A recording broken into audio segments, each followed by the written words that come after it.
ಹೇಳಿಕೆಯನ್ನ ಕೊಟ್ಟಿಲ್ಲ. ನನ್ನ ರಾಜಕೀಯ ಇತಿಹಾಸದ 40 ವರ್ಷದಲ್ಲಿ ಇದನ್ನ ಹೇಳಿಕೆ ಕೊಡಬೇಕಾದ್ರೆ ಧೈರ್ಯ ಬೇಕು. ಇದು ರಾಜಕೀಯ ಹೇಳಿಕೆ ಅಂತ ಎಲ್ರಿಗೂ ಕಾಣಿಸಬಹುದು, ಆದರೆ ಡಿ ಕೆ ಶಿವಕುಮಾರ್ ಒಬ್ಬರು ಚಾಣಕ್ಯ ರಾಜಕಾರಣಿ. ಅವ್ರ ಹೇಳಿಕೆ ಹಿಂದೆ ಬಹಳ ಅರ್ಥ ಇದೆ. ಖರ್ಗೆ ಅವರು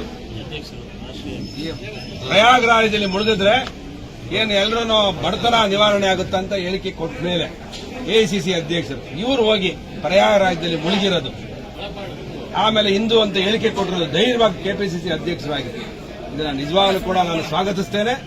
ಡಿ ಕೆ ಶಿವಕುಮಾರ್ ಅವರಿಗೆ ಈಗಲೂ ಕೂಡ ಜ್ಞಾನೋದಯ ಆಗಿದೆ, ಮತ್ತೆ ರಾಜಕೀಯದ ಬದಲಾವಣೆ ಗಾಳಿಯನ್ನ ಬೀಸ್ತಾ ಇದ್ದಾರೆ.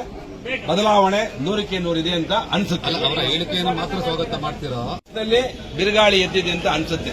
ಆದರೆ ನಾನು ಇದನ್ನ ಧೈರ್ಯವಾಗಿ ಡಿ ಕೆ ಶಿವಕುಮಾರ್ ನಾನು ಹಿಂದುವಾಗಿ ಸಾಯ್ತೇನೆ, ಹುಟ್ಟಿದ್ದೇನೆ ಹಿಂದುವಾಗೆ ಸಾಯ್ತೇನೆ ಅಂತ ಹೇಳಿರುವಂತ ಹೇಳಿಕೆ ರಾಜಕೀಯದ ಬಿರುಗಾಳಿಯನ್ನ ಕರ್ನಾಟಕದಲ್ಲಿ ಎದುರಿಸಿದೆ.